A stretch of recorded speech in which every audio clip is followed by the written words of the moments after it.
Hey, what's up, guys? Oh man. Welcome back. I'm gonna try to make this about an hour session. Try to not, take all day again. Waiting to see if anybody else will join.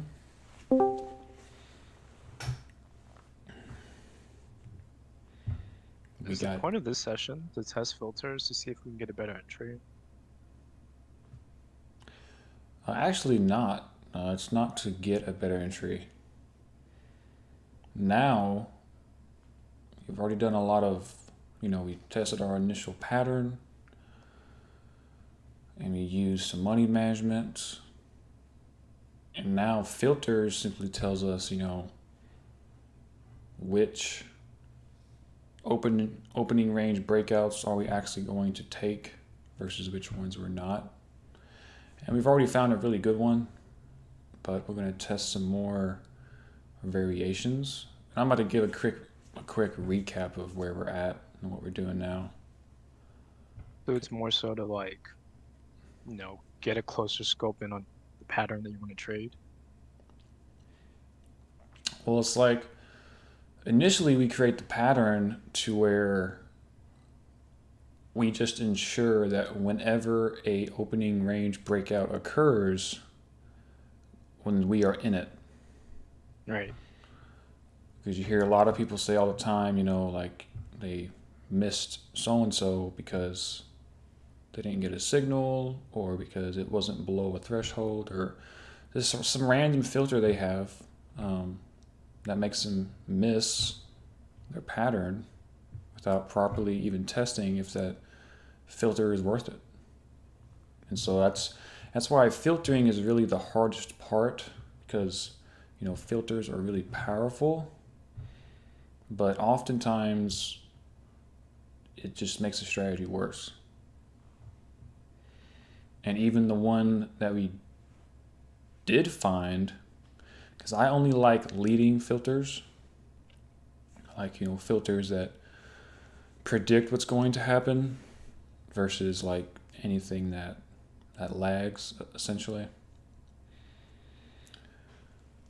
And so we'll go over that filter, but even though it did give us good results, we're going like later stages. I'm definitely going to continue to test using that filter against not using it on out of sample data because I really need as much reassurance as possible that that filter actually increases the probability of an opening range breakout working.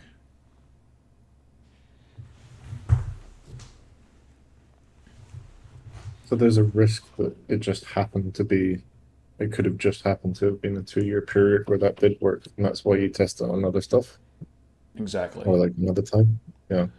Even though our sample size is significant, even though it actually already was out of sample data,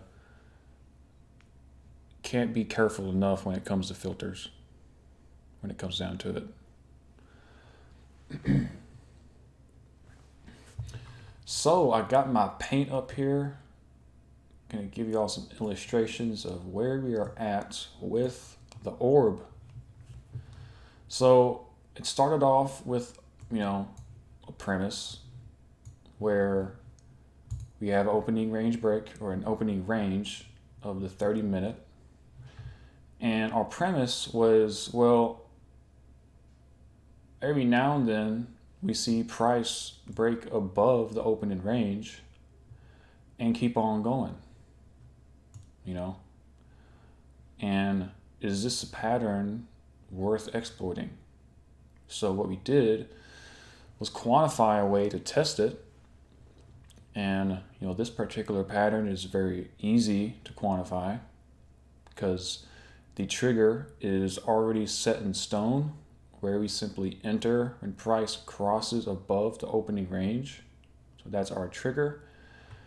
And then the only other basically variable that we need is something that allows us to hold on to the trade, which can just be any type of dynamic trailing stop, which what we ended up using was a ATR based trailing stop. And so this was it. This was our base pattern, our base premise. Gave us a core baseline and did pretty well, you know. So after we found out that it did pretty well, then I wanted to work on trade management. Or actually, let me step back. We actually first tested out a modified trigger where we wanted to potentially avoid fake outs, meaning when price, you know, just inches above the opening range high, then falls back in, you know, kind of does that kind of action, and then eventually stops us out. So we introduced some lag to the entry by using a smooth price signal that kind of looked like this. You know, it was just enough lag to where it wouldn't cross over the opening range high in scenarios like this. We ran the test, found out that it didn't happen enough to merit it, and it actually gave us worse results. So the next thing we tried is to do a dual stop approach, where we said that, you know, this trailing stop, this dynamic trailing stop that we had, we want this to be our exit for whenever we're in the money, and then we want to have a hard initial stop loss, which, let me just get my purple line. So what we did was test various levels to see what would work best as our initial stop loss. So we tried, you know, once we enter a trade, we set our initial stop loss to below the opening range high, tested that, set it to below the opening range midline, as well as the opening range low, and as well as the opening range, or just the open price, which could, you know, fall anywhere within its range. Turned out that the low gave us the best results. So that told us that more often than not, price liked to go above the opening range, go back into it and play around for a while, but not go below and eventually go in our favor. So we ended up using the low price for our initial stop. Then what I wanted to do was say, well, the introducing some lag to the entry signal did not improve results. However, you know, what if we introduce some lag to our exit signal to basically avoid scenarios where it might go up, trigger our entry, come down, maybe do a little stop loss hunting, and just barely go beneath the low, and then end up going back in our favor. Let's give the midline. So we introduced some lag to kind of offset that, and we did get better results by introducing that little bit of lag. But then what we tried was say, well, since we're adding a little bit of lag, what if we risk the midline? So essentially the entry or the exit would be, you know, if our lag crosses below the midline, in which case we used the Laguerre filter, and it did give us better results, you know, more profit and less drawdown. Give me 1 second.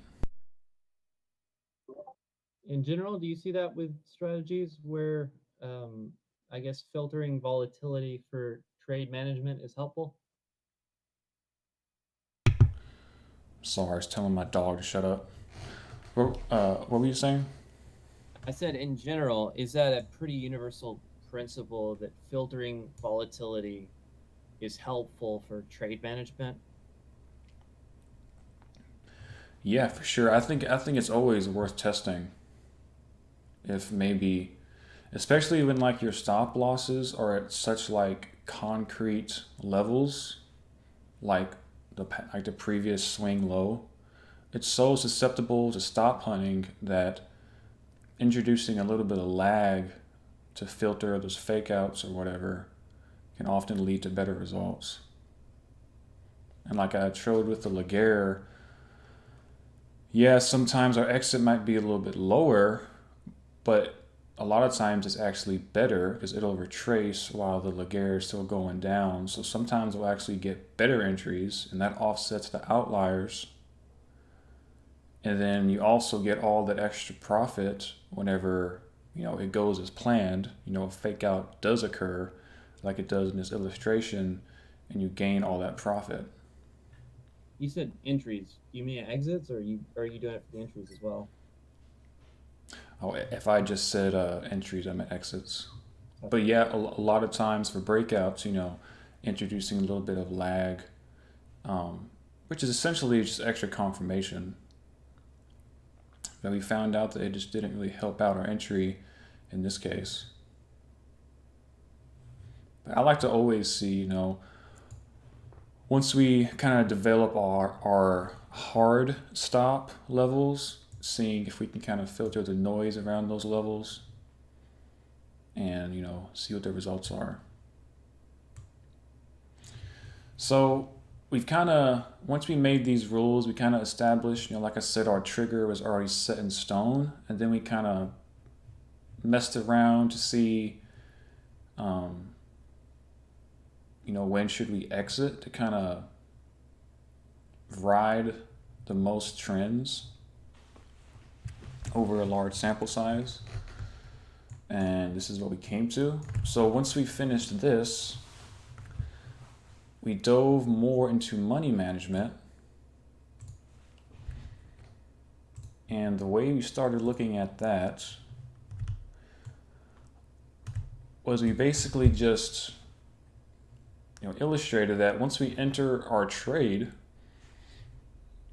there's basically two things that can happen. Price keep on going in our favor, or price could fake out and fall below and start, just playing around. And so what we did was we basically created a little, I don't know what you'd call it. Essentially, we said we're going to wait 10 bars after our entry and just see where we're at, okay? And so we're entering with 2 contracts. After 10 bars, we're just going to see where we were at. So the first thing we did was look at the scenario where we're in the negative. So after 10 bars, if we're in the negative, then we decided to go ahead and place a sell limit at our break-even price. And more often times than not, price would come up, take some size off, and then whatever happened that would happen. Whatever happened after that would happen. We did test a variation where we did not wait for a retracement in our favor, and just after 10 bars, if we're in the negative, took some size off, and that did not prove better than just setting a limit order at break even. So after 10 bars, essentially, the premise is, the trade didn't go as planned, so take off some of your position. So we made that rule, and it worked out pretty well. And so the next thing we did was look at, okay, after 10 bars, if we're in the money, the first thing we looked at was potentially scaling out. That didn't work out too well. But what did work out was adding to our position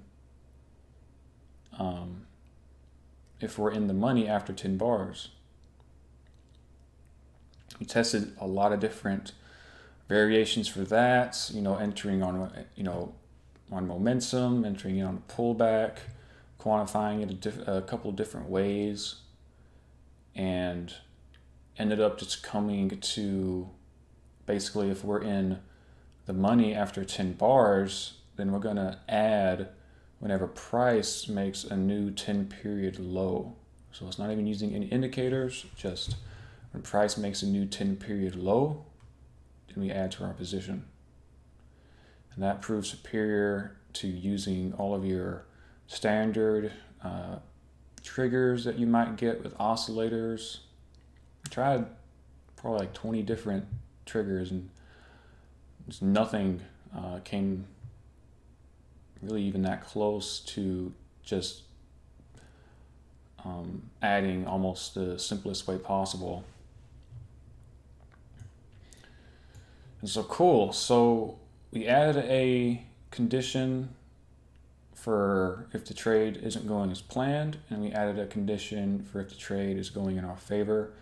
And these rules are very simple, sound premise behind them. You've heard the saying, I'm sure, countless times. If I guess you'd say just add to winners and cut your losers, but we're not really just cutting it, we are just scaling down.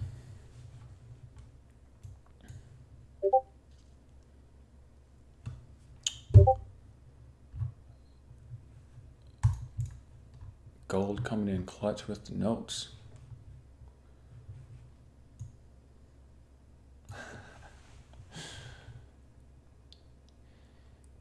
All right.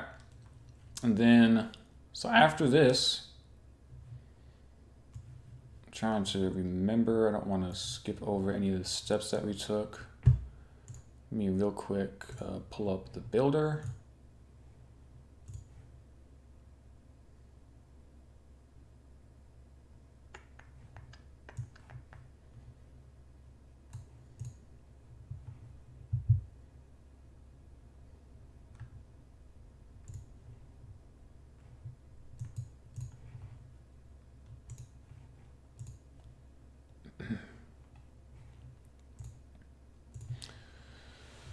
So we can see these conditions.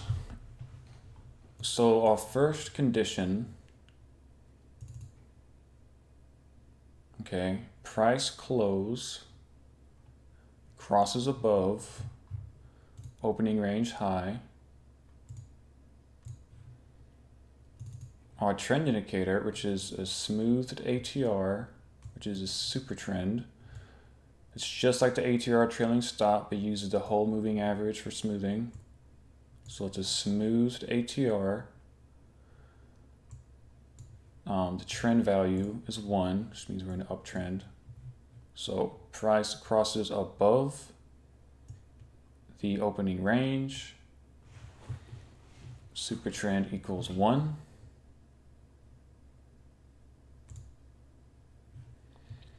Simple time of day filter, just starts 30 minutes after the open until 4 p.m. Market position is flat, so just basic stuff that doesn't really add anything to the condition, just proper hours, and we're flat. That's just for coding purposes essentially. And then this is our filter, but we'll get to that in a minute. So the main thing to take away from this is price closes above the opening range, super trend is 1, enter long, 2 contracts. Now remember, a super trend gets us out whenever we're in the money. So we look at our unrealized profit, unrealized greater than 0, super trend equals -1, then we get out for the entire position, because we might have a different position size at that time. So position.quantity. And now this is our hard stop. This is what's going to make us exit for a loss. We use the adaptive Laguerre filter set to 3, so just very slight lag. Crosses below the opening range midline. Our next set. So this is our scale out whenever we're not in the money after 10 bars. So position equals long, quantity equals 2, bars since entry is greater than 10, unrealized profit is less than 0, sets our variable to true. So if all that occurs, so basically it just says, okay, after 10 bars, we're not in the money. Our next set, our variable is true now, our quantity is 2. We set a variable that's our entry price to our current average price, so strategy average price. And then we set a long limit order, and we set the limit price to our variable that we named entry price. And that just sets us a limit order at our entry price for one contract if we are not in the money after 10 bars. So moving on. So this just sets our variables back to false. So position equals flat, false, false. And now we have our condition for whenever we are in the money after 10 bars. So we are long, position quantity equals 2, bars since entry is greater than 10. And now our unrealized profit is greater than 0. We have a variable that we called add money. Set that variable to true. So if add money is true, here's our adding condition, like I was just talking about. The minimum low, it's a 10-period low. The minimum low is less than the minimum low 1 bar ago. So it just makes a new 10-period low. And when that happens, oh, one catch. The minimum low needs to be above the opening range. So all that means is I only want to add to my position if price dips and it is above the opening range. So I don't want to, because the whole point is adding to a winner. So if I didn't include this, it wouldn't have that premise. We would be adding to a loser. And then enter long for one contract. And that's that. So we dramatically improved this strategy. I mean, just like tenfold by not adding any more indicators or nothing. Just very simple trade management can go a long way over a large sample size. So after that, we finally started looking at some filters. So allow me to show you a filter that we came up with as a leading indicator. Let me pull up. So I'll just use this one. Range, we're going to remove. It's actually a very clever filter. Can be used for, I mean, it's pretty much universal. You can use it for any setup. So all we're going to do is simply add a EMA. We'll say 5-period EMA, and we're gonna look at the daily chart. So the original premise was if on the daily chart a daily candle closes beneath the moving average, then the following day will take the opening range breakout. So it's essentially incorporating mean reversion into the intraday momentum strategy. And it's a simple yes or no question. Is the opening range breakout more likely to occur the way we want it to, that is, if the previous day closed beneath the mean? In which case, the close beneath the mean would be acting as a leading indicator that the following day is going to give us a good opening range breakout. Now, using the daily chart didn't really give us that good of results, but the 4-hour chart did much better. And then, well, I'm lacking a little bit of data here. Let me give it some more data. Now we'll do 50 days. So it kind of looks, what was interesting about the 4-minute chart, let's see if I can use a cursor, is the daily chart was kind of taking away too many trades, essentially. Whereas using the 4-hour was basically just looking at the pre-market candle. And so you got the 1 a.m. to the 5 a.m. candle. And if that candle closed beneath the mean, then we were going to take the opening range breakout that day. And it gave really good results, actually. But then the results just got better as I lowered it a little bit more. And the best results, I mean, they all gave good results.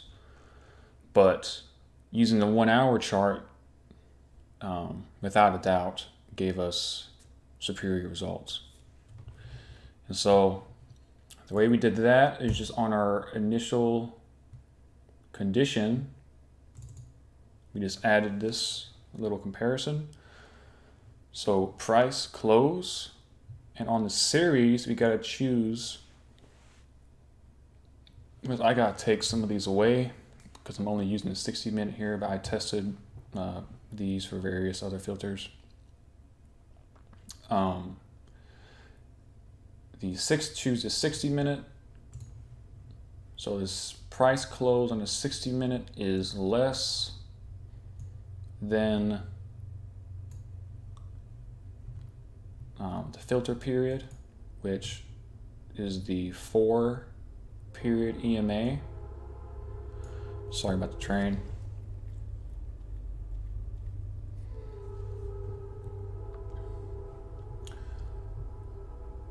Let me see. So yeah, so then what it's doing is it's basically, since it's on the hour chart, it's just gonna look at the 7 to 8 a.m. candle. Of course, talking about my time zone. 7 to 8 a.m. candle, and if that candle closes beneath the mean, then we're gonna look for an opening range breakout. Results were very good. So rolling with that for right now. And that is where we are currently at on the opening range breakout. We also tested relative volume, which had high hopes for. It helps a lot of patterns, but it did not help this pattern. And what we were looking at essentially is the cumulative volume of the entire opening range, so 30 minutes. And we was looking at the past, basically the cumulative ratio. I don't remember how it's calculated, but it's just the average, essentially. It's the average volume well, average cumulative volume. I don't remember how the ratio works.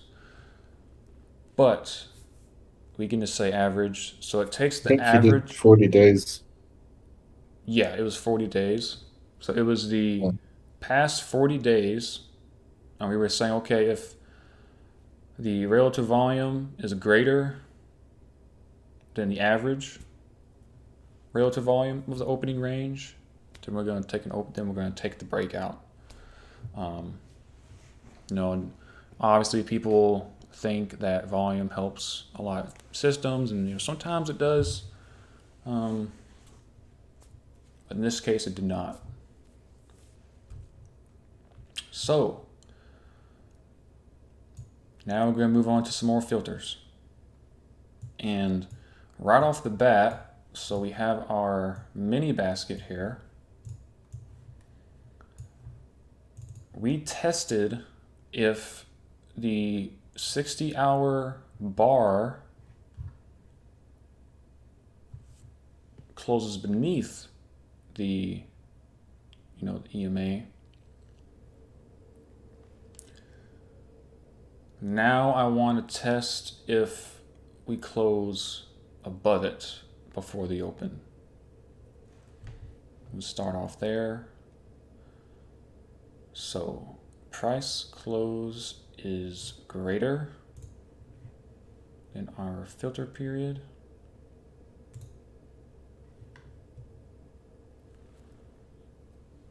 Let's go ahead and compile.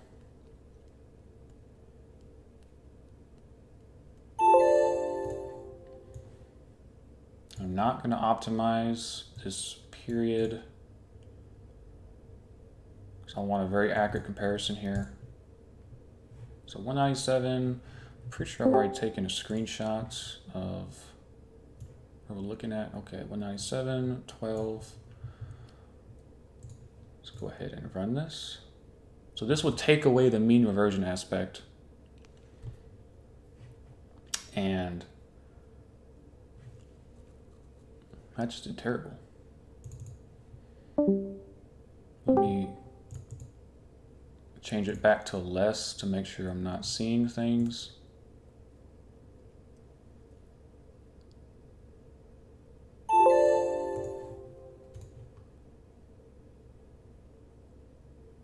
Wow. So,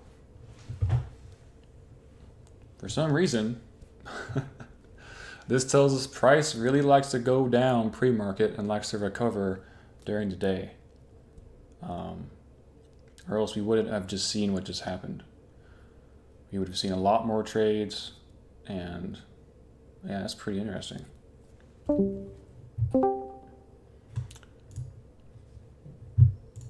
So now what I want to do is look at an RSI, okay?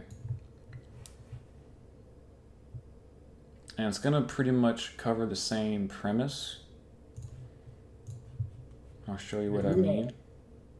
Have you tried something as simple as, I feel like a lot of the time when you get big trend days, you'll see pretty significant overnight upward motion.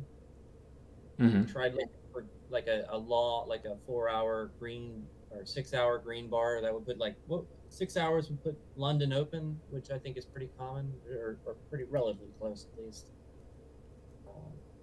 In terms of a green bar, I guess you can't do size because then it doesn't apply to the previous. Well, we might be able to look at extended hours and say if the RSI went overbought during extended hours. Yeah, that would work. That'd probably be pretty equivalent as well. Right? That might. And so we're actually going to experiment with something very similar to that right now. Even though it has to be right before and not just during the entire extended hour session.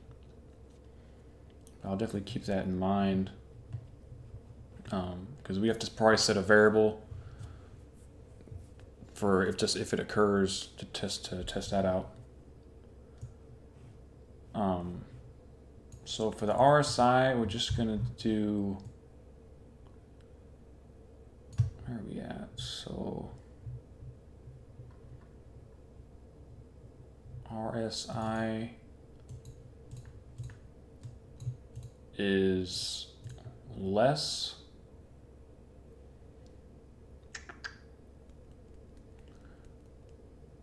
I have to use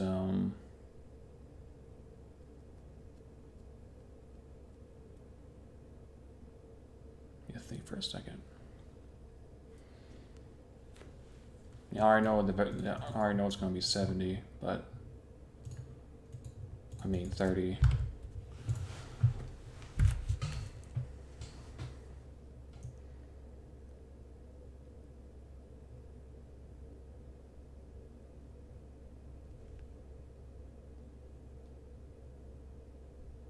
Okay, because it updates on bar close. So yeah, just using higher time frame should still be fine. So we're going to take the RSI.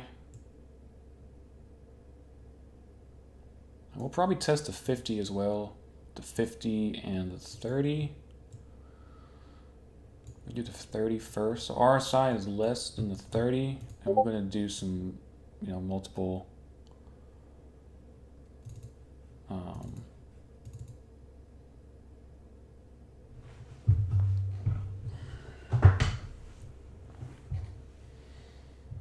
time frames. So we'll do the daily first. Yeah, Rock, I do like that idea. Probably I think some other ways to do it a little more simpler. Just kind of quantify that, that low volatility environment that might anticipate a squeeze. Give me 1 second.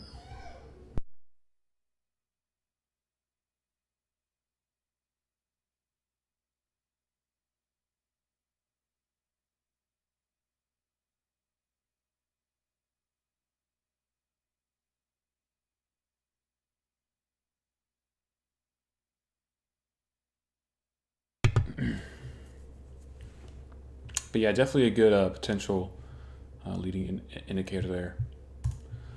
So let's do the daily real quick. So we're also going to test the period. We're going to slide up and look at the period. So filter period, RSI less than 30. Take away the EMA. Let's go ahead and compile.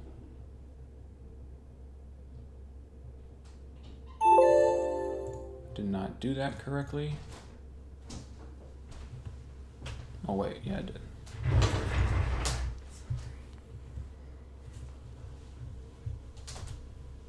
Compile.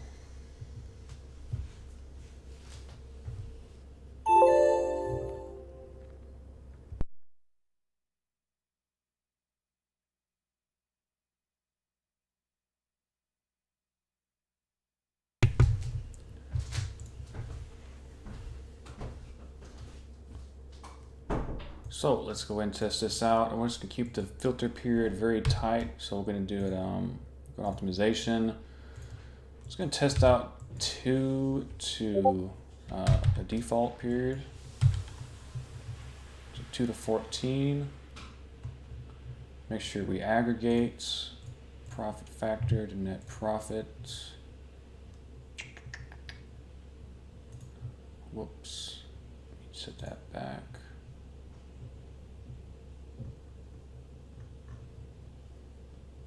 Cool. Let's go ahead and run it. So if the RSI is below 30 on the daily, take the following breakout. So this is really interesting results actually. I'm actually very impressed by these results. And it's because our profit factor is over 2 on 4 out of 5 products. Now, our profit dropped slightly, but our trade count got cut in half. Seeing as how the trade count dropped by like 50%, whereas our profit dropped by, I mean, like maybe 10%, indicates that we're definitely cutting out a lot of losers while preserving some winners. And it kept the RSI at 2, that maximum sensitivity, which isn't too surprising since it's the daily chart. So I definitely want to test that against the baseline, because that is really interesting. First, let me change this to 50. If there's any correlation here, it'll probably give a higher RSI period. But we're about to find out. So 182 on 12.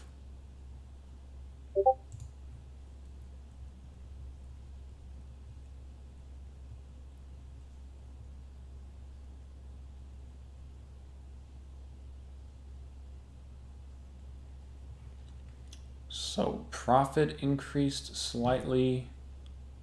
I mean, our overall profit factor is still pretty damn good.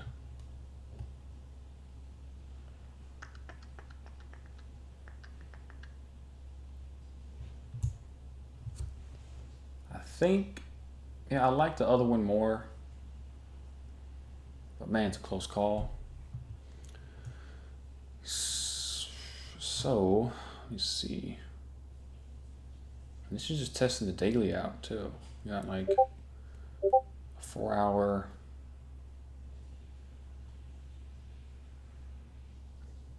Ugh. Hard decisions. I don't want to forget the results. So, because both of these have potential to increase the baseline with a lot more sample size. So we'll just look at the other time frame and see if other time frames stand out or if we should stick with the daily. We'll come back to the daily if that's the case. So we're going to do the 4 hour chart at the 50 threshold.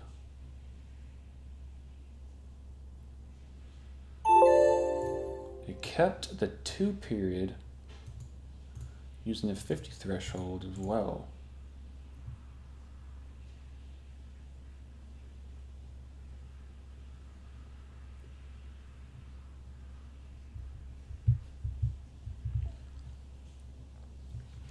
So much worse results on the 4 hour. Let's change it to 30, which is going to make our lives a lot easier if it keeps this pattern up, because then we only have to test a daily against our baseline.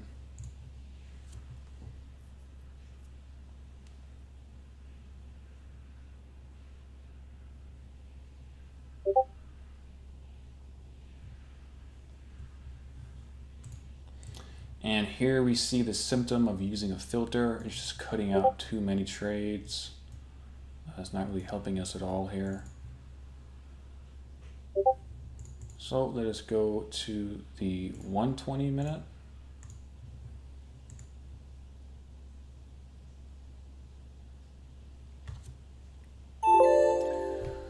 Super trend indicator came into play whenever we were testing out other trend indicators. Tested out like 5 different types of trend indicators. Super trend indicator is pretty much just like the ATR trailing stop we used originally, because it is, I mean, ATR based. It's just a smooth ATR value. It was pretty much the same thing, but what we did was smooth it a little bit, so to avoid some of the noise with the average true range, and it gave us some better results.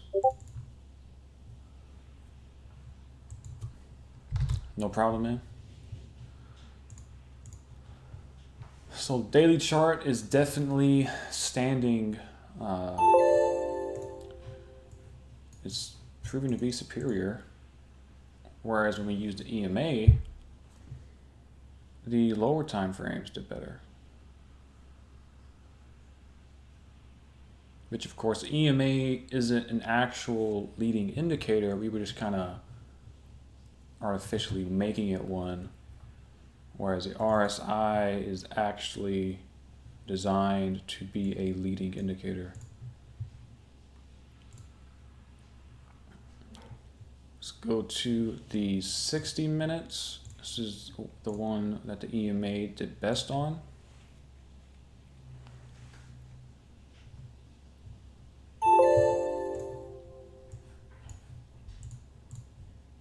Are you comparing the EMA to the RSI, or is that two different things?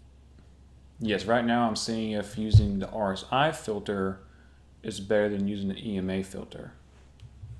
And this is a noob question, but it wouldn't help using both, or do they clash? No, I see no point in using two filters.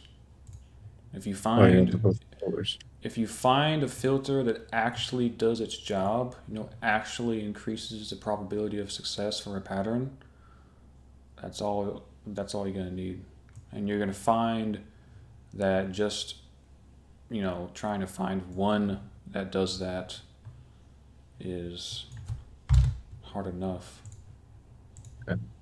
As like I said, even though it may appear like we found one, I don't get my hopes up when it comes to filters. That's when you said you've got to test them like extensively. Yeah.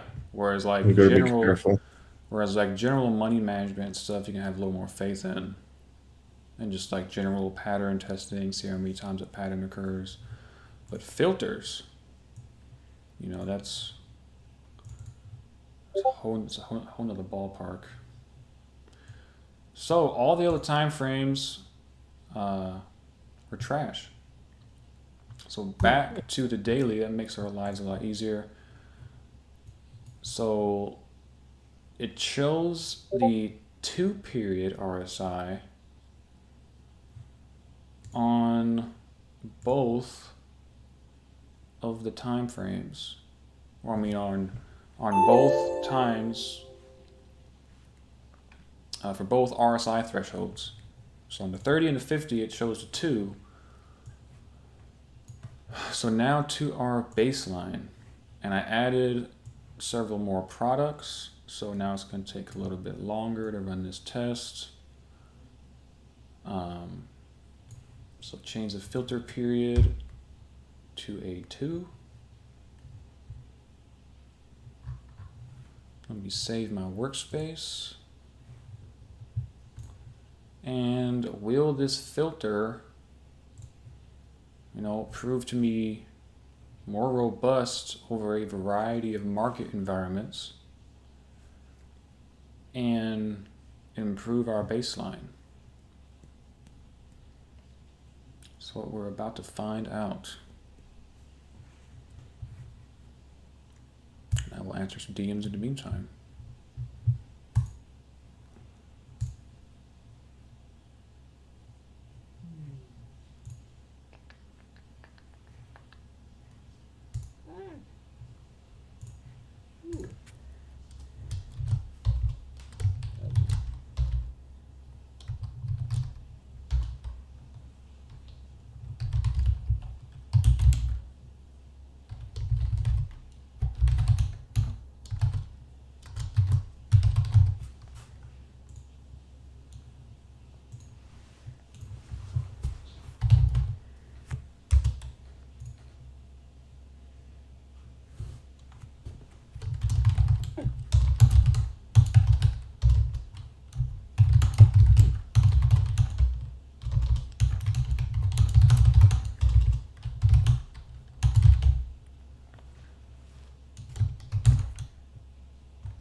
Our boy Flair just became a ninja.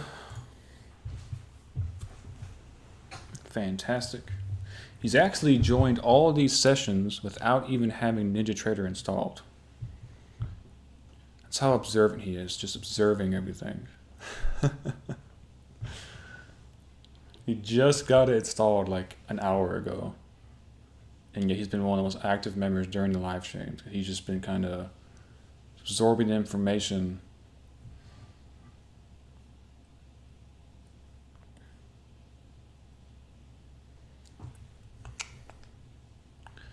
Yeah, let's see what that puts. Of course, there's a couple more people who,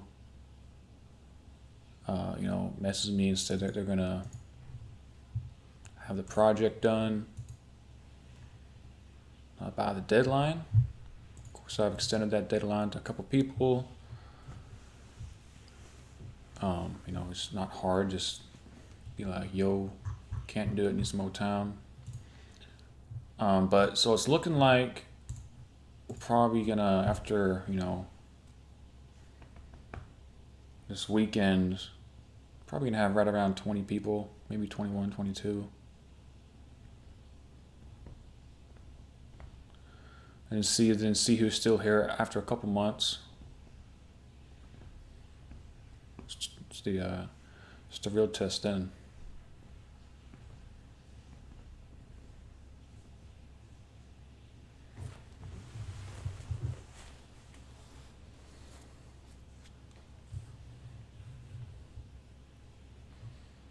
So the daily chart 2-period RSI. It's actually a good mean reversion strategy on the indexes. Wait for 3 red bars in a row. Enter long. Exit when the 2-period RSI crosses above 50.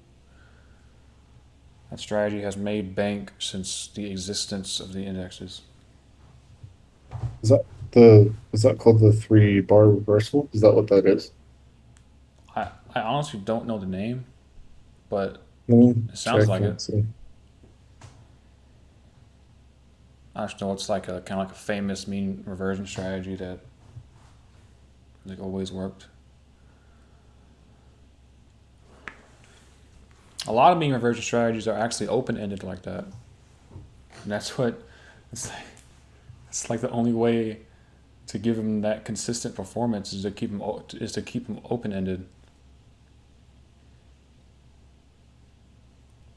You let the market be completely dynamic.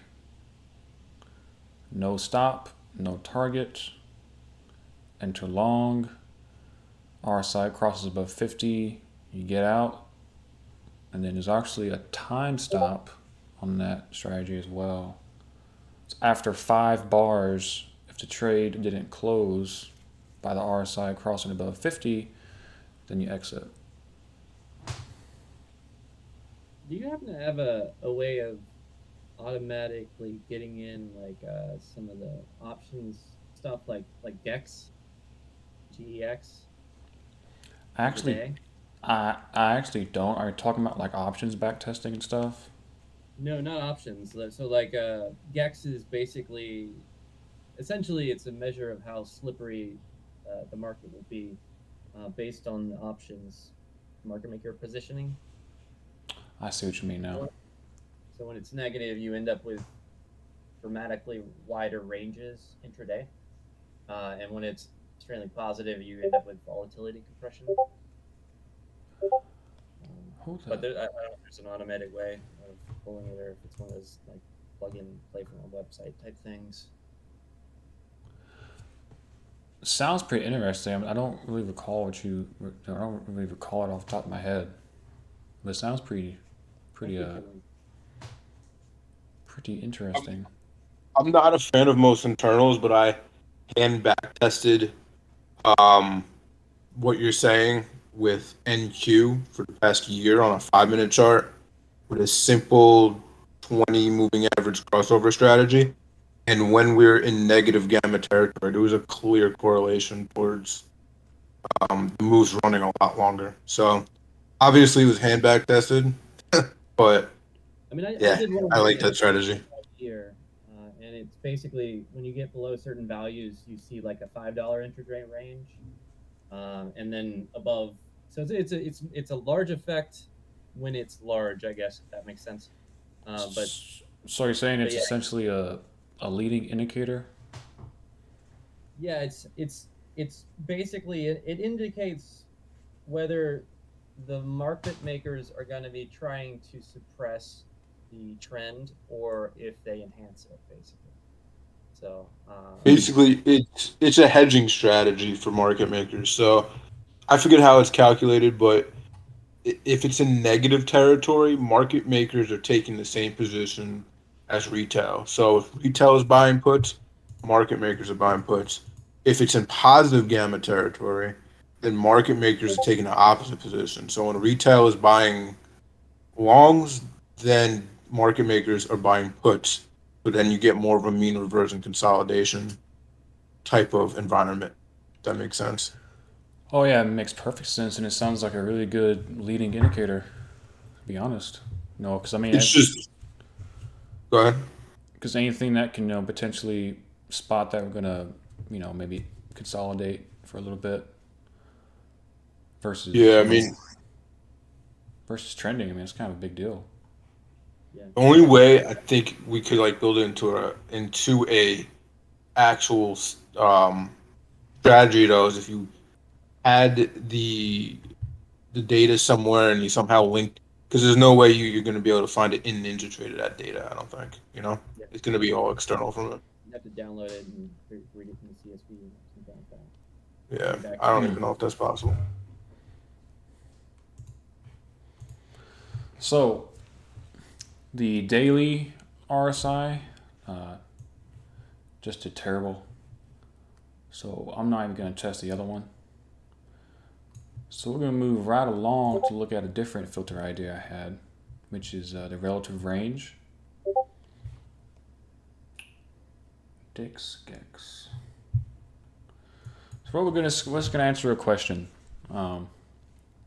If the relative range is greater today and range / volatility. So essentially, if the relative volatility is higher for the opening range, does that increase our probability? Or maybe if the relative volatility is below the the average, then maybe that increases our probability. So I can show you on the chart real quick what this is going to look like. So we go to indicators, relative range. So day of the week. So the way that works is it's going to look at each time of day, and it's going to give us the relative volatility of that time of day, essentially. So it's going to look at like from 8:30 to 9. It's going to look at that period on Monday, for example. Gives it going to look at the average volatility of the opening range on every Monday for the past 8 Mondays and see if it's greater than average volatility or if it's less.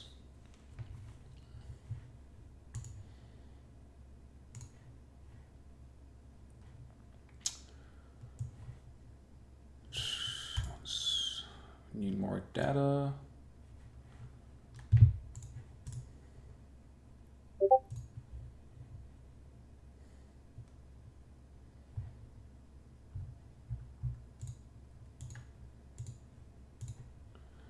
Had it on 50 days. Let's see. Oh, it's on the weeks. So let us look at how this looks. So let's look at the 30-minute chart.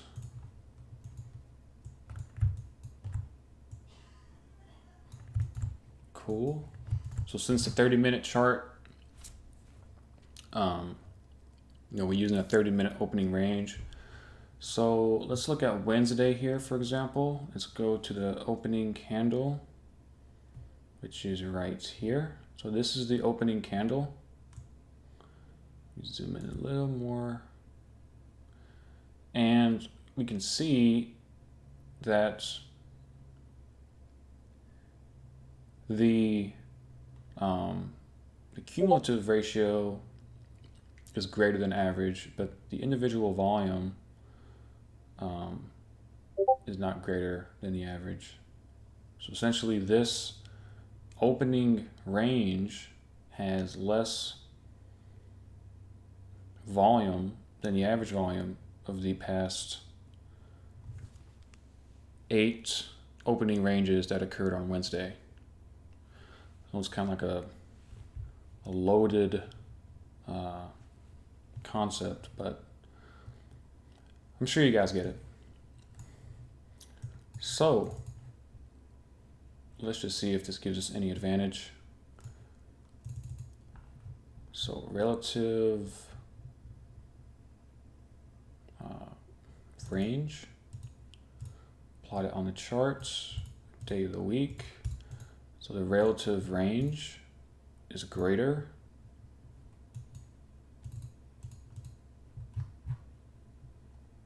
Relative range is greater than the accumulated ratio.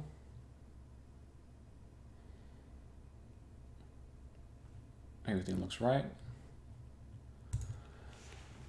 Nothing to optimize. It's the way we like it. I'm gonna go back to our mini baskets. And this filter period now is serving no purpose, but because I don't want to switch back to the backtest tab, I'm going to keep it on optimization, just run it from 2 to 4, but it's not doing anything. But NinjaTrader will still run through those iterations. So let's see if the relative range, almost made a boo-boo. Yeah, I changed the input value. So we gotta look at the higher time frame because we don't want, the relative range of each individual little bar on the, we want to look at the relative range of the entire opening range. So I'm gonna use just the 30-minute chart and the 15-minute chart to run this test. So I'm gonna give it 1 bar and give it 2 bars. Just to try and catch up here, are we doing the relative range now in as well as we tested the RSI and the EMA? Is this another filter that we're testing? Correct. This is another potential filter. Okay. Now we're going to see if it can defeat the almighty EMA. Speaking of which, that's one thing I should actually try, because EMA is like one of my least favorite moving averages. And there's so many more we could test. But probably make a very minute difference. So 30-minute. Let's just make sure that's correct. What might make a difference, a big difference, is if you put the plot of the EMA on instead of just the close, but a high or a low, depending on what it is that you want to do. That Yeah, I agree. do something. That's definitely a good idea. See how it reacts. So let's see. Let's see how this relative range is gonna measure up for us. Whenever we use relative volume, it cut out too many trades, and that might be the same case with the relative range. Definitely is the case for the relative range here. Let us use the 15-minute.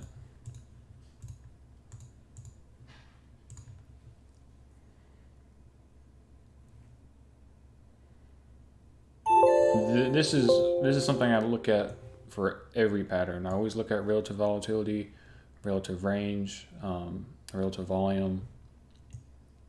It's just a must for me for patterns.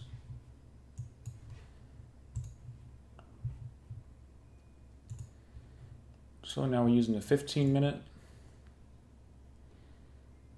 When you say relative on the range, volatility, and volume, is that in reference to a past period as a reference point? Yeah. Okay. So like volatility and volume is only high when compared to something else. Yeah. There's no such thing as like high absolute volume, because like just it's high compared to what, That's why only Like saying that white paint is really white. It's compared. You have to compare it to black, basically. exactly. So that's why people generally only use relative volume and relative volatility. Because volatility is high compared to what, Well, volatility is high today compared to the past 10 days. So that means something might be stirring up today. Something might be different. So we did get better results on the 15-minute. That kind of gets my attention. Now I'm just going to try the 10-minute.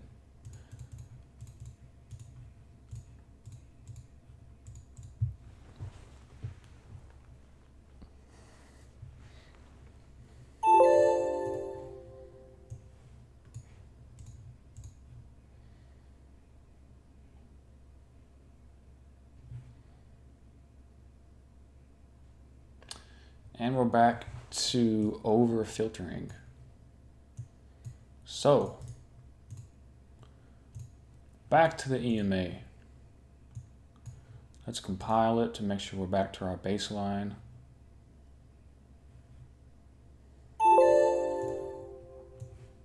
Just for good measure.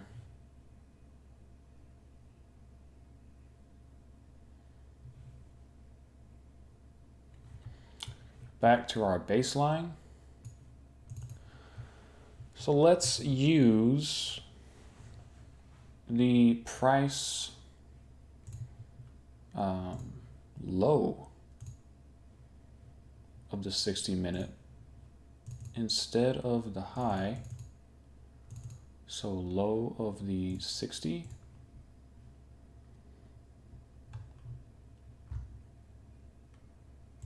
And maybe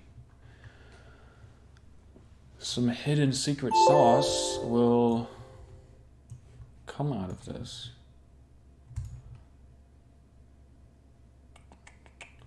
This should filter less, right? Because it makes it harder for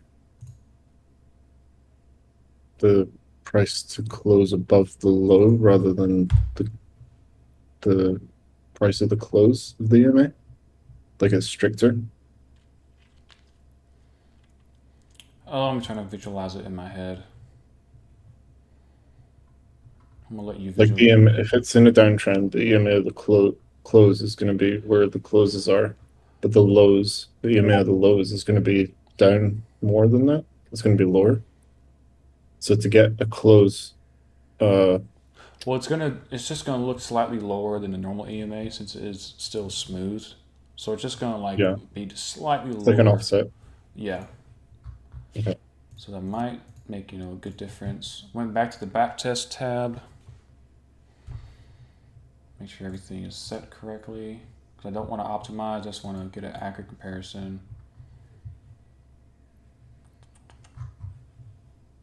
Okay.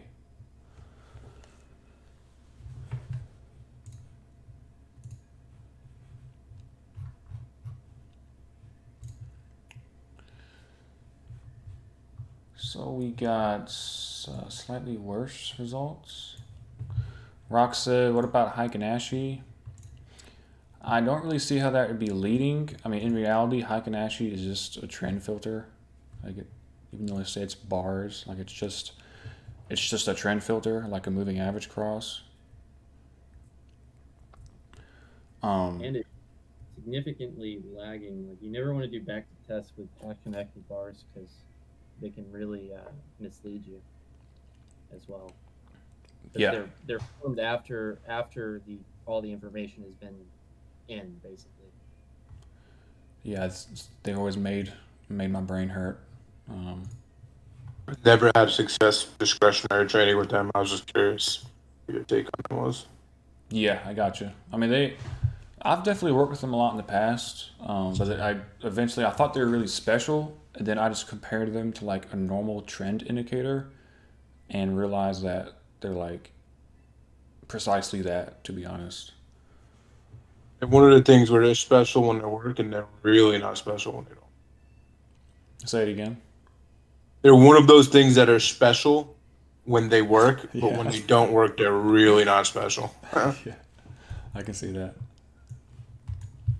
So using the low didn't achieve anything. Let's use the high.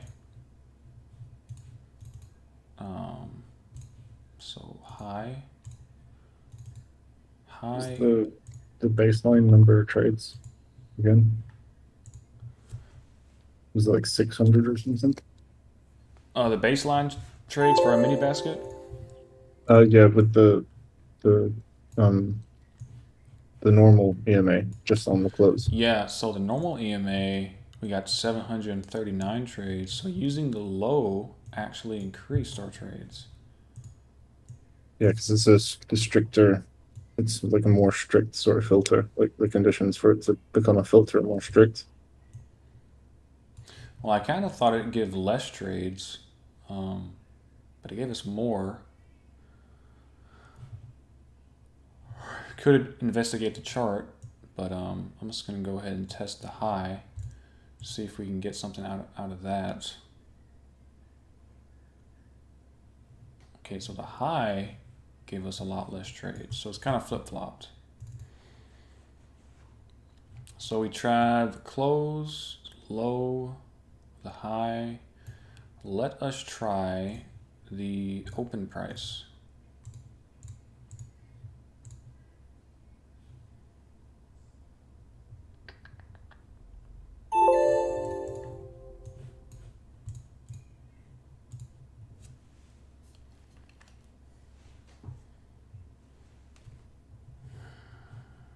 Decent results, but not better than our baseline. And you can try something weird. Let us try the median. I think that's the one. Which one is it? Yeah, median of the 60.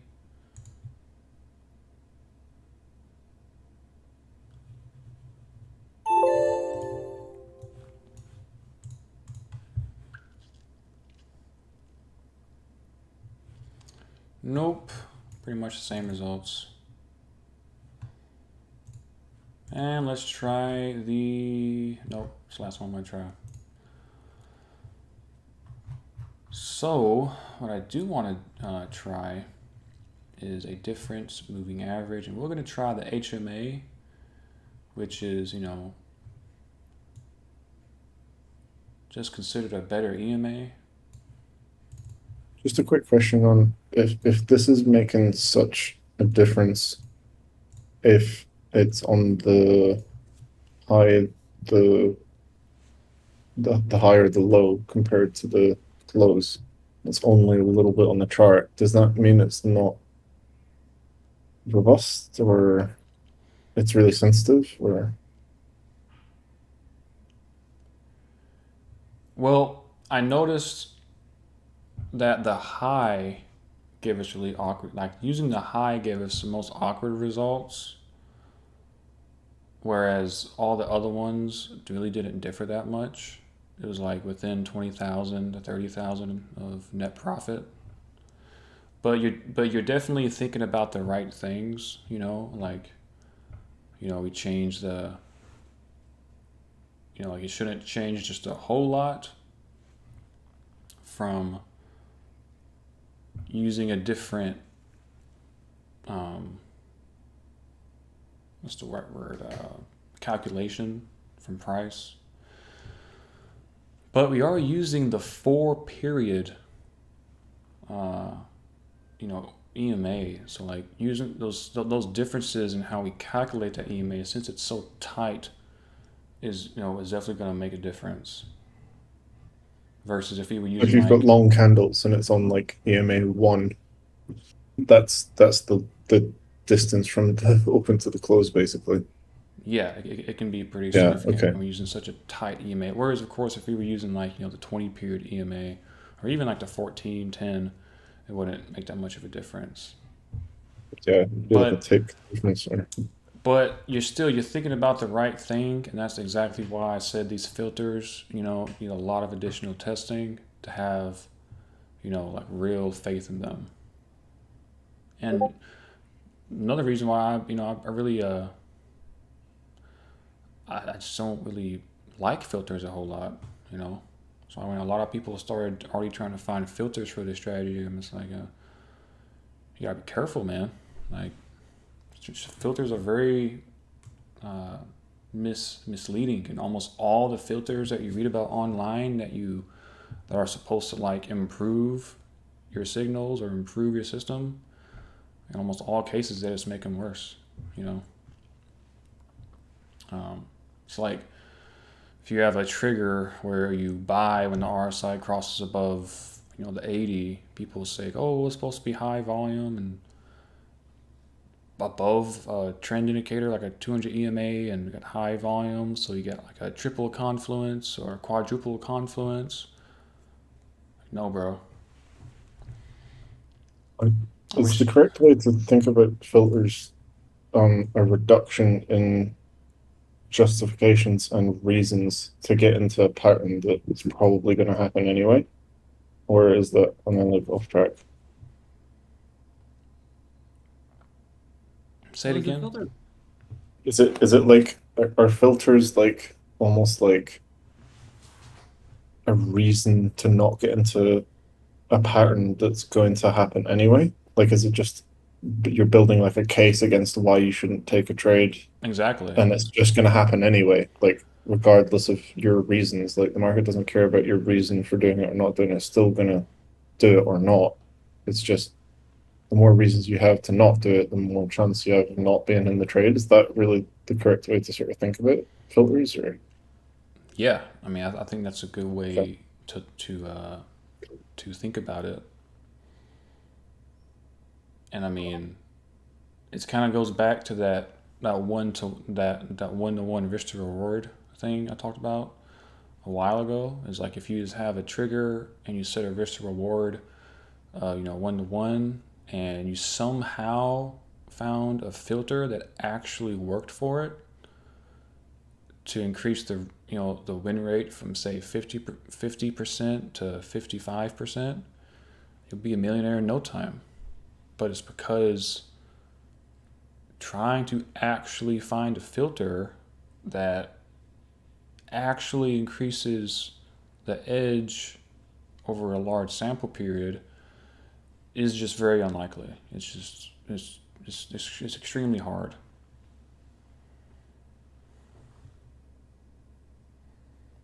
I wish. This might be too like woo woo and philosophical or whatever, but can a filter be a trigger? Elaborate a little bit more. So like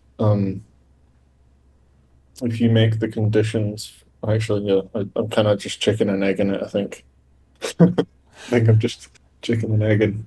it Like, gets a if you little make the conditions more difficult for entering as a trigger, but that's then coming from filtering. So it's just chicken and egg. And so I just got stuck in a loop. Never mind. Well, I was kind of saying, like, I mean, you either one of your conditions is gonna be the condition that tells you to enter the trade right now, and then the other ones are just gonna be things that give you the thumbs up or the thumbs down. You couldn't have two triggers, so to speak, because then like those triggers would have to occur at the same time. So I guess I mean you could, but it wouldn't work out very well. And in this case, it'd be like if the price closes above the opening range high and the RSI crosses above the 80 at the same time, like that kind of thing. I highly doubt using like a double like trigger like that would actually. It's just decreasing it. It seemed look like thinking about it would just decrease the number of trades. Yeah, it would just decrease the. So filters suck, man. Like filters really do suck. They're kind of essential for any kind of mean reversion, though. What you find is like if you are taking mean reversion trades, you really need something to filter you from like blowout days, basically. So like these Mm-hmm. negative trend days if you're taking mean reversions long or whatever, or they just it, it's Well, Isn't it's that dramatic. stop loss though, or what's No, so, because the frequency of things, right? If you're doing mean reversion, you're always going to see a higher frequency uh, in the worst case conditions, right? Because if a bunch of people are selling and you're buying like a low or something, however you defined it, the low is going to happen more often on like long trend days. So maybe you need to filter out stuff that's like low 1% loss on ES is like don't take any more trades that day or something. I see what you mean. Um, a lot of discretionary traders like to use, kind of like their losing streaks as validation for market conditions. Like if you have a strategy, you say, okay, with 2 losses in a row, then I'm done for the day because that means the market conditions suck. You know, that can be translated into systems as well. Because nothing's a better indicator that it's the wrong market condition than you losing money. Of course, I don't have rules like that in my systems, but I know discretionary traders use it a lot. is there an argument for it's far better to just try and increase profits from better exits than trying to be right with filters? Is, Yeah, is that a thing? for sure. And that's why, I mean, we're going to, we try to add filters, but I've glanced at these, like, even though we've added this EMA filter and it improved our baseline some, I've still scrolled a lot on the charts and seen just beautiful opening range breakouts that were missed. Yeah, And I mean, that's just the nature of filters and why I don't like them.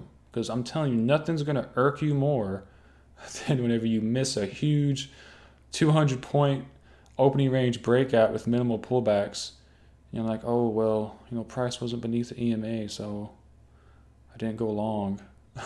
Like, if you spend like tons of time backtesting something and you're like, oh, I just add this little simple condition and it won't take any of these stupid trades anymore. And then you find out like basically it didn't change your profit per trade. It just took out like, 25% of your trades. So um, you're basically, yeah, it's very hard, I think, to describe a filter that for sure. actually is helpful. I, It also depends on your thinking, right? Like it's like all how do you define things, right? Like our filter could be we broke um, above the orb high, right? mm-hmm. And then had a different entry system, and then just buying it basically. Yeah, for sure. Can definitely which I do want to, because given what we've seen with this pattern, I do want to definitely experiment that. That's on the to-do list. Using like I guess you call like a multi-stage trigger, which I am a big fan of. I do like multi-stage triggers. I think they definitely serve their place. Um, but just yeah, just like normal standard triggers always play against you because there's always random chance that is part of the equation. Instead like One of the things I was thinking about is, like you said, there's always this problem that you run across of, you missed this amazing trade because you wanted to wait for a pullback. Have you thought about or used any kind of like clamshell technique where you have basically a price above which you will use your price, just buy straight up, like a close above price, and then you look for a pullback below that price after your triggers hit. So say you're like, if I'm 5 points above the opening range breakout, buy it. If I'm not in already, but otherwise, look for a dip to the EMA or something like that. So, Have so you? you're basically talking about entering um, at a level, I guess you would say, a deviation above the breakout level. Like a retest. So basically, what I'm saying is essentially, you have a I'm gonna try for a pullback, but if it goes this much, I'm just gonna buy it stage after your trigger hit. It's like bracket trade, like Yeah, like a one bracket. above, one below. Yeah, I wonder if that has any value because I mean, obviously, you always want to make sure that you're catching the breakouts that are strong, but a lot of times the breakouts are not strong, and you end up taking more heat on the trade, or where you could just buy a pullback. Well, I kind of think because what you're talking about almost sounds like fake outs, like when price goes above it a little bit, but then it kind of falls back in. Yeah, so I mean, I'm just saying as a technique. I wasn't sure if you thought about that at all. I've definitely thought about entering at like deviations above said breakout level as like added confirmation. That was kind of the premise behind adding the lag to the entry. Yeah, Um, kind of if you pick a price level, it's kind of arbitrary, right? Like realistically. But I was yeah. thinking if you utilize the fact that like strong, extremely strong breakouts are gonna hit a certain level, or but you also want to buy the other not as strong breakouts because you're profitable doing it, but you might be more profitable taking a pullback after it hits that level. Hmm. Um, but as a last resort, have your emergency mash market buy button basically level or condition. Yeah, I think Just yeah, just because def- I my strategy, which is buy pullbacks basically, or kind of mean reversions in bullish conditions typically is you have these beautiful uptrends and you're like, oh man, that went up all night long, and you're like, it didn't buy, and then it buys at the end when it's like actually kind of pulling back and weakening. Um, mhm. but yeah, I was thinking about something like that might actually help. But, Yeah, I mean, it's definitely you want to. I mean, I think when it comes to breakout trading, everybody wants to capture both scenarios, um, and I think it's pretty difficult.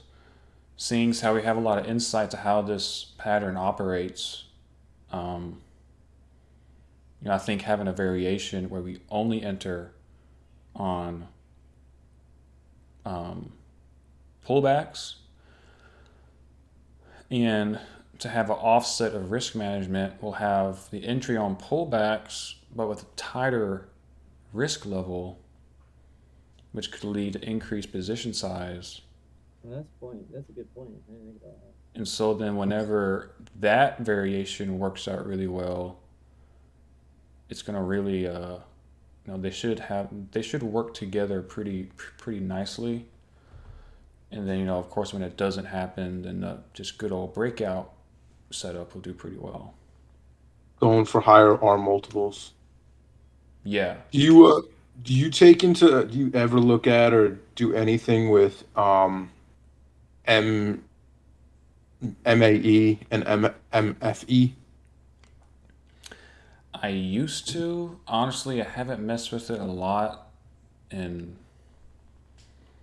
gosh, quite a while. I was more so, I think when I used to look at that a lot, I looked at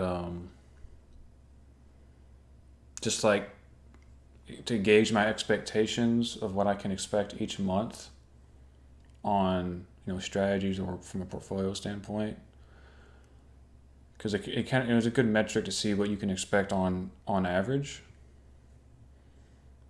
Like your threshold of pain. Like if you're down a certain amount, don't freak out because it's not even past the.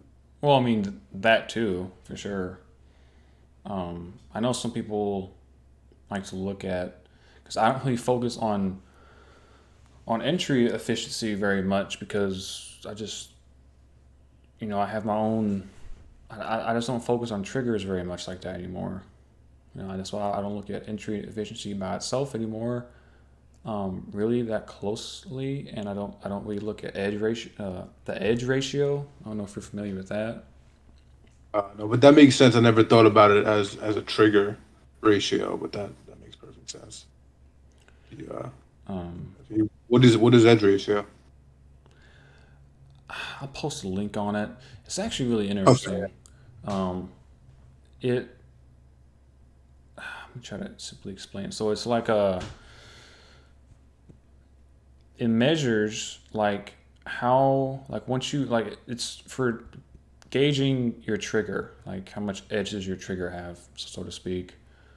And like if you enter a trade, like how often does price go in your favor, and then like it's almost like a time scale. And so like it'll give a line that, I forgot what kind of chart it is. It might be good, like psychological wise for discretionary traders, but It's basically telling you like how long after you've been in a trade does the edge fall off, and when does random chance kick in. Ooh. So it's like it measures your trigger. It's used a lot, in more quantitative. What was that called again? The edge ratio. Edge ratio. Yeah, you could read on it. It's pretty interesting stuff. But like I said, I just don't focus on the entry that much. I focus on the pattern, because like the thing about when you focus on patterns, and all you're worried about is that pattern going to occur, and do you have sufficient like trade management to survive whatever the market paints. So I could do illustration real quick. I think I did earlier. It's like you gotta think about what I call like the demand you put on the market. So for example, our base pattern, we break above the breakout level and it just keeps on going. So we could design a system that only makes money like on a much more strict level. Makes money on this pattern, say closes at market close, and we could just say price has to be above the 20 moving average when the breakout occurs, and price crosses below the 20 moving average, we get out. Now that doesn't happen enough, so it's not going to work out. And so if we say, okay, we entered a trade, now the market has to paint us this picture, that's too much demand on the market. Whereas if we create a trade management system that makes money, no matter what type of picture it paints, then all of a sudden we're making money in all these different types of pictures, right? And that's where the robustness comes in, because now there's just countless things that can happen where we can make money, and it's all due to how we manage our trade after we enter the trade. would the key to that be having a certain profit target then, and like a fixed profit target? We went over this a million times also. Well, yeah, I mean, There's different ways, but I feel like somehow selling into strength would be the key to that. and we thought so too. Me and Joe tested multiple, take profit variations to scale out. We tested a lot of different money management variations, but all of the take profit variations, like where we took off a contract in strength, we quantified it and it was executing exactly the way we wanted it to, but over a large sample size, it simply didn't give better results. And it was telling us basically like, look, we know you want to take some profit off when price moves hard in your favor, but in the long run, you're better off just holding on to both contracts until your initial exit. Because, and we thought, Yeah. maybe scaling out in different types of conditions. We tried a lot of stuff, but unfortunately, what ended up being best was actually adding to our position when we were in the money and then just holding it. So that just really takes advantage of those occasional fat tells that occur. That's what you hear very experienced traders say all the time. It's add on. It's an Yeah, adage. and it's really hard to do, especially if you're discretionary. Psychologically. Dude, if you read Market Wizards, it's like there's I think it was Stanley Druckenmiller or one of the dudes who used to follow Bruce Kovner or something like Michael Marcus or Bruce Kovner or someone, and it was like he was the guy learning from the other guy, and he was saying you learn to lose on the first trade, then you learn to lose on the second trade, and you basically get to the fifth trade, and then you double your money, like you double your equity, and they're just piling into winning trades like it's no tomorrow. And they're doubling their accounts on like single trades, and they're just monster fat tails, and that's how they're making all the crazy sums that they were making. Yeah, I mean, you'd be really surprised how, you know, almost easy it is to make money when you create systems that can exploit the fat tails. Because, like I was saying before, like you're allowing random chance to work in your favor. You're not trying to just beat the market like over and over again using like, okay, I enter in here, my risk is this, and my target is 2 times my risk. Like you're demanding a certain picture be painted every single time. Like you're putting so many demands, whereas like if you just add a little rule or two that allows a random chance to work in your favor, you know, catch a freaking 500-point move once a month, you're doing pretty damn good. You know, I mean, It's an approach, yeah. people, It's yeah, it's definitely an approach. I think it's the easiest way to approach the markets. I mean, it's like simple works, man. it's like it's like when I was talking to Flair a couple days ago, and he was talking about having an exit that isn't like defined, and I gave him an example of I guess what he was trying to describe, and it's like if you just enter at market open, no matter what, and you just set a stop that a logical stop, which I said could be like 3 or 4 times the ATR of the average range at the open.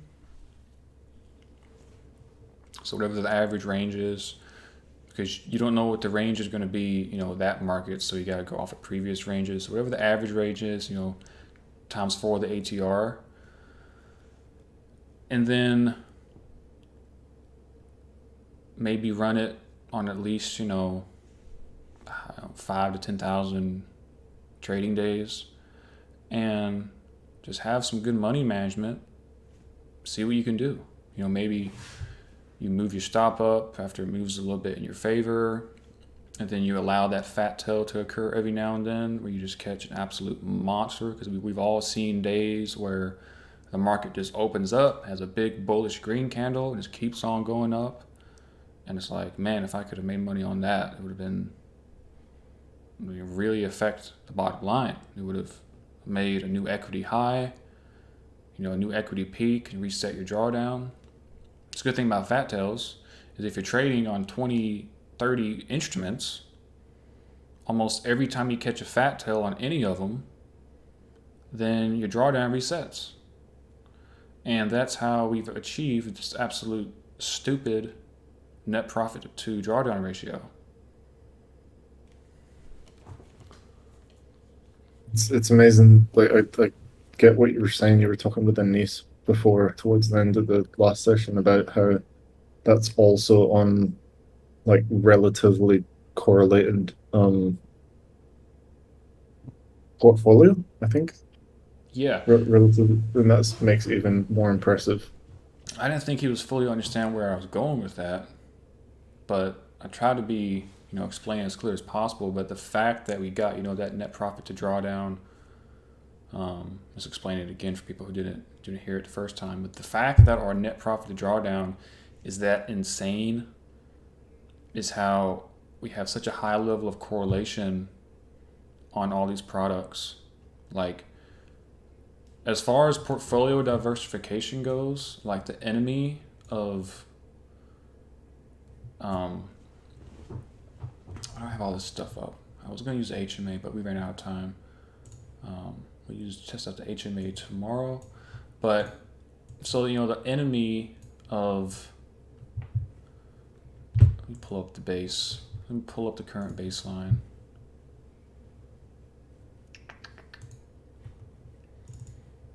Pull it up. While you're doing that, just a quick one on the fat till thing. Okay. One of the first trading lessons that I ever got was there's only 5 things that can happen in a trade. It can either be a massive winner, it can either be an okay winner, it can be break even, it can be a small loser, or it can be a big loser. Those are the only 5 things that can really happen.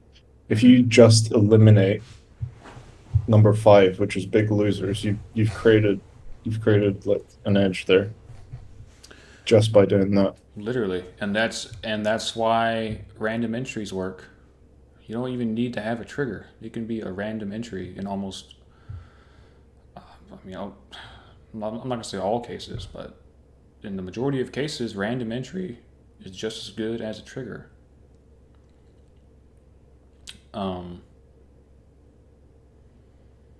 But I mean, most people never realize that because they're so focused on triggers and, you know, just math and models and overthinking things, and they don't realize all the greatest traders who've ever lived are just people who have the simplest strategies. Like you were talking about the turtle traders, they just have simple trend following strategies called the fat tails, simple money management. Like, and all the best trend traders that's been traded since the 50s, like Perry Kaufman and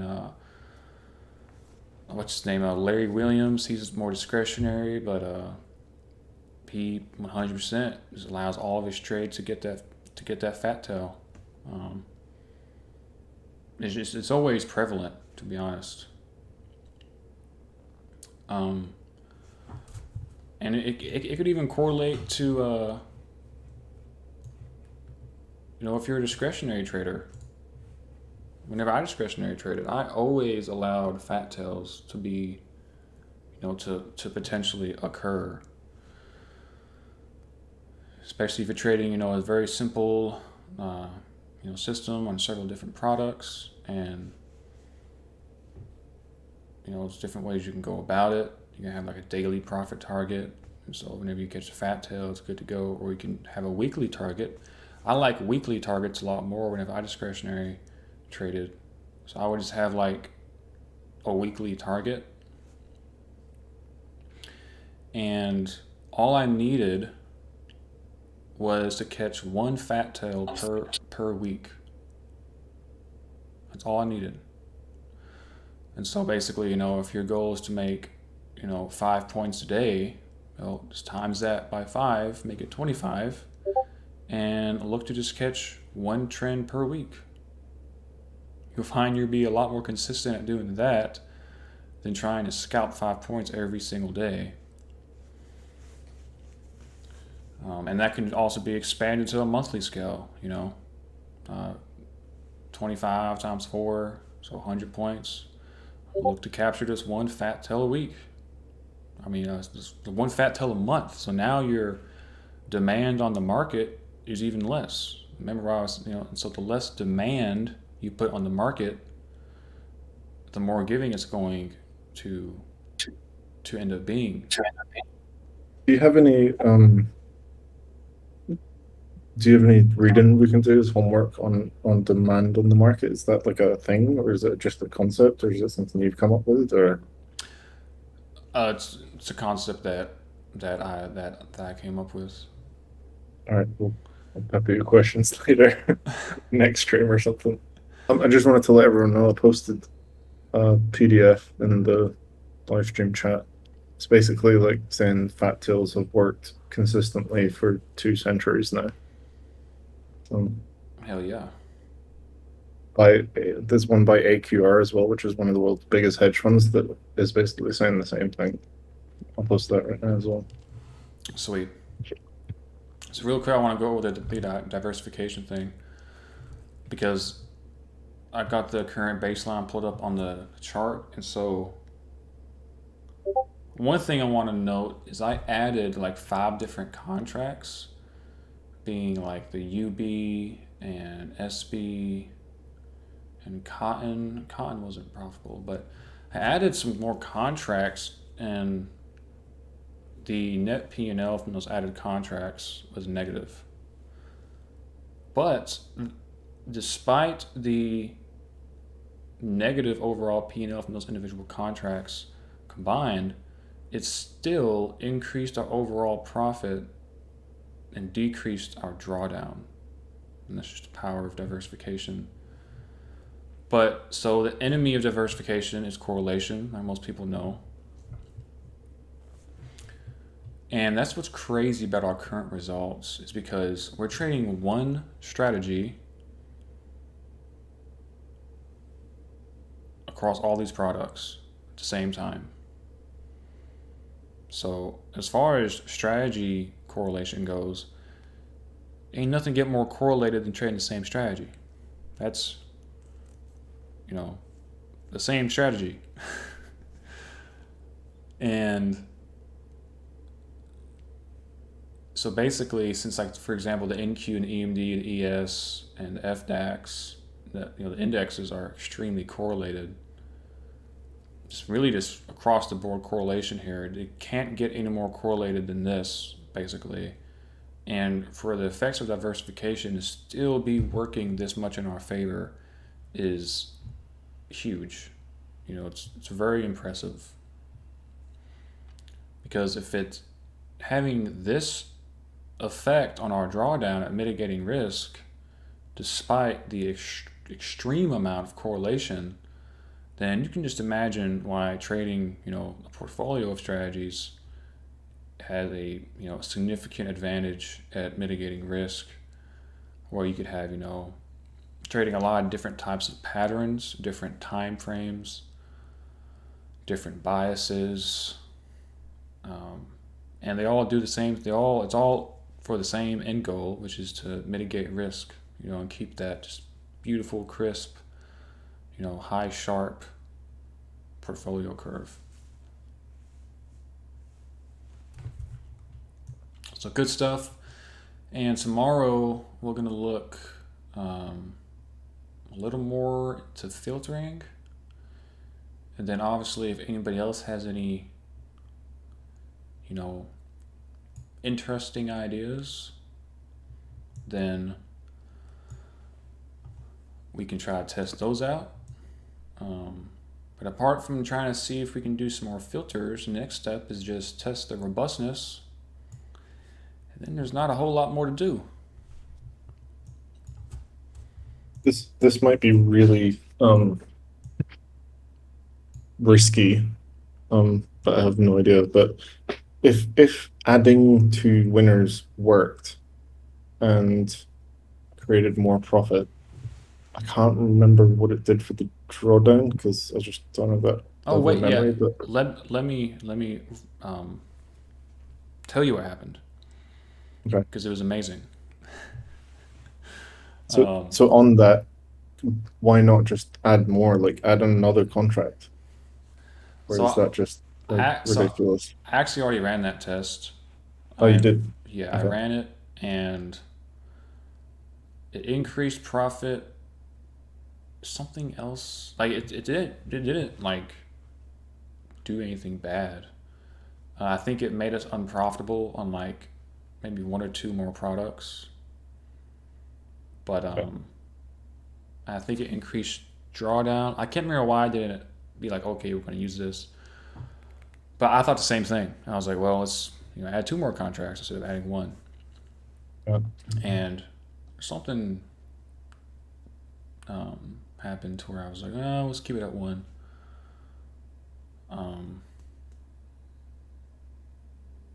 But what's It's really interesting, like how some things that seem like they would work, and then other things that it's like, oh, it's not gonna make a difference, do make a difference. It's super weird and super interesting watching this whole thing, like the progression. yeah, and I can't wait to do it with a lot more patterns with you guys. It's super It's gonna be super. it's a fun process. It's been great just seeing the recipe and kind of just how everything's come from soup to nuts. How many how many patterns do you typically think is a good amount? I know Martin from Darwin X said he has 6.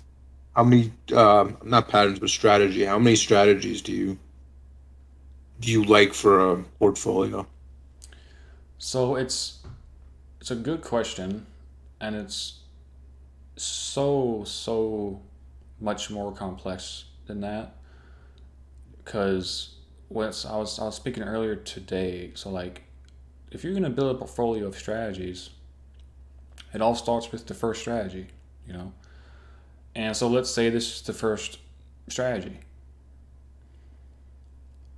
Yep. Now, everything we do for our portfolio, like every time we think of a strategy, now our strategy has to also have a logical premise to how it's going to work in our portfolio. So you can't no longer just generate ideas for just general strategies. It's all a puzzle from there on. It's like Inception, man. It's wicked. So it's like you look at your opening range breakout strategy, because this is the only system you got, and you have to look to see where the weaknesses are. What type of market conditions. Because remember, the only purpose of adding strategies, the only purpose of not trading one contract, taking full size, let's trade NQ, take 1,000 contracts. The only purpose of not doing that is to mitigate risk. So we're not thinking about adding portfolio. Oh my God, I have like 40 strategies that make me $1 million. No, it's just mitigate risk. So everything that you do needs to be towards that goal. The only way we achieve that is look to see where the opening range breakout doesn't do so well, and see what type of strategy we can incorporate that will ease those drawdowns to keep our portfolio curve smooth. And that same concept is expanded, because once you add another strategy, then it opens up, that opens up another door, and it just honestly, there's no that's where I have a lot of room for improvement, is portfolio construction and portfolio management. Because there's one, it's hard to find good quality resources on the best practices to do it. And honestly, I think everybody that is doing it is just kind of winging it, kind of just doing the best they can. That's why countless prop firms and hedge funds, fail, because it's because it's freaking hard, to be honest, to manage a portfolio. But that is the approach that you take for all your strategies moving forward, basically. You ain't got to do it at first, but eventually you can't just slap a strategy on for no apparent reason, because if you're doing that, you're probably only doing it. Someone that would do that would only think about doing it because they think it's going to make them more money, whereas that's not even the reason why we're even looking to do it in the first place. So right off the bat, it doesn't even make sense, and then you're subject to potential correlations that will just increase your drawdown, and then it's like a never-ending process. So the easiest way to go about it starting out is obviously just trend strategy and mean reversion, because those work best, initially together. And I can definitely see some potential for the opening range breakout. Slapping you right in the face, what might work is a mean reversion strategy that looks for prices to fall back into the range, So, boom, right off the bat, easy premise to a strategy we could potentially add to the portfolio. We could, like, for example, if we're in, after 10 bars, say we're in the money on,